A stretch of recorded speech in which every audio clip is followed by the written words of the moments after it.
Minha diretoria estão pedindo muito para eu falar da contratação do Cuca pelo Atlético Mineiro. Torcedor do Galão que me dá muita audiência aqui, muito obrigado, feliz ano novo para vocês. Olha, vocês sabem o que eu acho do Cuca, né? Eu sou um puta de um fã do Cuca, eu sempre defendi muito o trabalho, a maneira com que o Cuca conduz as coisas. O Cuca é um cara que tem lá suas complicações pessoais, o Cuca é um cara meio, como é que eu vou dizer? Ele é um cara meio cheio das manias dele, né? Então tem momentos que o Cuca toma decisões que as pessoas não entendem. O Cuca passou por um momento aí que ele não esperava na carreira dele nos últimos anos, que foi a imprensa oportunamente ter descoberto uma coisa que ela já sabia há 30 anos e por um motivo dele ter chegado no Corinthians especificamente, boa parte da imprensa paulista é corintiana, resolveram que iam bater no cara para engajar numa causa e tal, e liderados por alguns lacradores da imprensa, fizeram da vida do Cuca um inferno por uma coisa que sequer ele foi se defender, né? Porque passou batida, era 1980 e pouco, não era o que é hoje, é completamente outro planeta. E acharam que tinha um advogado lá defendendo, o advogado não foi, acabou sendo julgado a revelia, o caralho, enfim, uma história extremamente mal contada, né, com vários fatores. O Cuca volta depois desse problema todo, ele volta até a Suíça, manda seus representantes, vai lá, resolve, pega e volta e fala assim, aqui, gente, tá condenado por uma série de situações que eu não me defendi na época tal, fui lá, mostrei as coisas que eu tinha que mostrar e minha condenação foi anulada, não tem nada disso e pronto, acabou, tá resolvido o assunto, certo?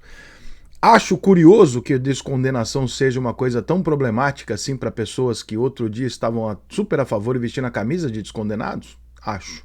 Mas não vou entrar nesse mérito porque eu não quero polêmica esse ano nesse sentido. Mas isso não me diz respeito. Isso não diz respeito a nenhum de nós. Tá? Isso é um problema da justiça que muito covardemente a imprensa resolveu ressuscitar 30 anos depois de ter inclusive contratado o Cuca e feito ele trabalhar de comentarista nas mesmas emissoras que o massacraram.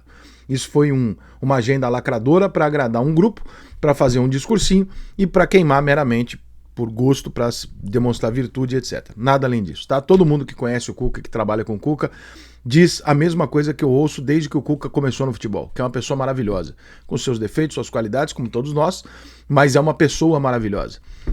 E eu acredito nessa versão. Eu acredito na versão que eu já ouvi pelo menos de 200 pessoas do meio do futebol. E nenhuma delas diz pra mim que o Cuca era mau caráter, que o Cuca era um sujeito ruim, que o Cuca era agressivo, abusivo. Nada.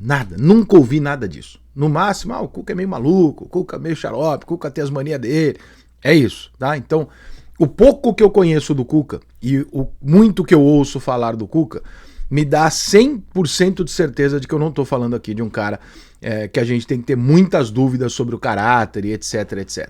Eu acho que essa história lá de 1980, como eu já disse aqui várias vezes, é uma história muito difícil de ser contada nos dias de hoje, porque ela tem um outro contexto. A justiça, da maneira que fez lá, fez sem defesa, julgando uns brasileiros que não estavam mais nem lá, então assim... Entendeu? É uma coisa muito rocambolesca e muito complicada pra gente simplesmente. Ao contrário de outros casos onde você tem direito amplo de defesa durante anos e tal, se comprova o seu erro e ainda assim a descondenação pra você é motivo até de alegria, né? Então, vocês lacradores, por favor, tenham um pouquinho de vergonha na cara, pelo menos pra ter pesos e medidas. Dito isso, eu tô cagando porque a vida pessoal do Cuca e as coisas que ele tem eventualmente que correr atrás judicialmente lá no passado dele, eu tô cagando pra isso, eu tô aqui pra avaliar o Cuca como treinador de futebol. E o Cuca como treinador de futebol é incontestavelmente um grande treinador de futebol. Estamos falando de um cara bicampeão brasileiro, campeão da Libertadores da América, campeão de Copa do Brasil, que foi o autor de vários clubes épicos, como por exemplo o São Paulo de 2005, quem montou foi o Cuca, um Botafogo épico, um Goiás épico. O Cuca é um cara que monta times. O Cuca é um cara que consegue pegar o melhor dos jogadores e fazer funcionar.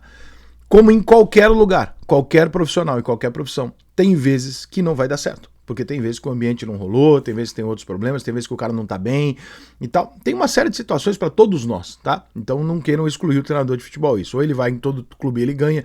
O campeonato, ou ele é uma merda. Não tem como. Às vezes você tem time para ser campeão, às vezes você não tem. Você vai reclamar o quê? Que o Cuca não foi campeão no Goiás? Pô, você queria que ele ganhasse o brasileiro no Goiás? Não queria, né, querido? Então, vamos ser razoável. O Cuca é indiscutivelmente um grande treinador. O Cuca é um dos maiores, se não for, talvez até, não sei, mas o maior treinador, um dos maiores treinadores da história do Atlético Mineiro, tem uma identificação do caralho, trabalhou em 9 dos 12 grandes clubes do Brasil, e isso já mostra que experiência não é o problema, e nem segurar a onda em time grande. Eu não coloquei o Corinthians nessa lista porque não permitiram que o Cuca trabalhasse no Corinthians, né? A imprensa tirou o Cuca do Corinthians. Então o Cuca trabalharia em 10 dos 12 grandes, ele trabalhou em 9 porque uma delas ele foi impedido de trabalhar do dia para a noite, porque resolveram que ali, naquele momento, eles iam levantar uma pauta de 1900 bolinha e que eles esqueceram dessa pauta durante décadas e ali eles resolveram, não, porque é o Corinthians, nós vamos dar uma fodida no cara. Talvez seja porque os principais lacradores das principais emissoras sejam corintianos, muito provavelmente, mas também não quero tocar nesse assunto.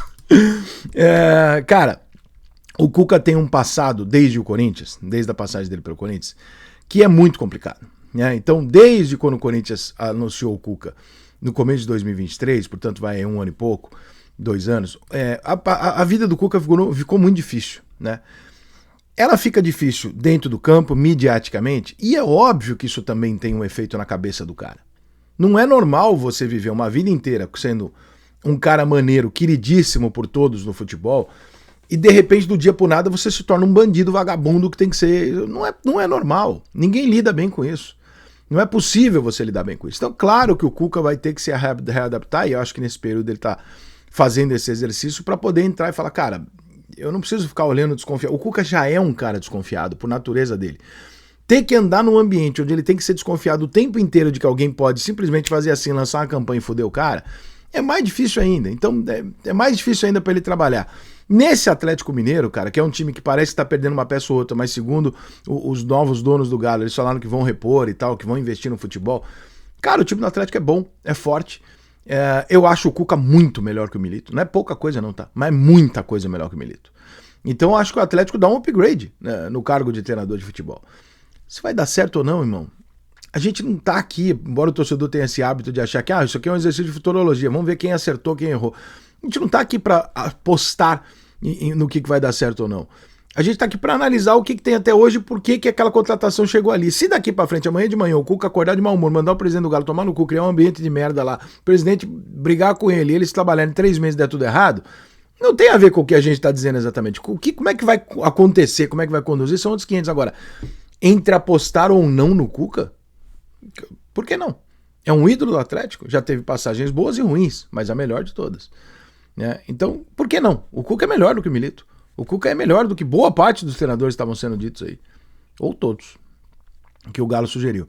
Então é uma ótima contratação, é um ótimo lugar para o Cuca se reerguer, é a casa dele, é um lugar que a torcida do Galo, né, tem um carinho, um amor por ele muito grande, e tem que ter mesmo. E, cara, faço todos os votos do mundo, a contratação que eu faria, a prova, aliás, já teria feito há muito tempo, teria tocado um foda-se pra imprensa e falado, é meu treinador e que se foda, e vocês vão falar disso durante 2 meses, porque daqui 2 meses a pauta vai murchar e vocês vão parar de falar porque vocês não falam do que vocês brigam, vocês não têm causa, vocês têm compromisso com a audiência.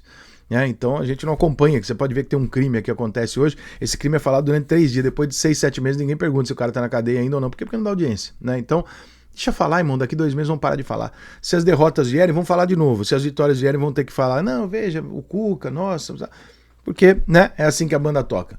Mas Atlético Mineiro acerta, na minha opinião, e contrata a melhor opção possível para ele, Atlético Mineiro, tá? Talvez para um outro clube, dependendo do cenário, nem tanto, mas o Corinthians, por exemplo, se ele contratasse o Cuca, ele ia estar correndo um risco desnecessário, que a gente já tem lá a lacração toda em cima dele. Agora, no Galo, porra, eu acho que tem um puta de uma possibilidade aí de dar certo, uma contratação que eu teria feito. Dito isso, boa sorte aos dois.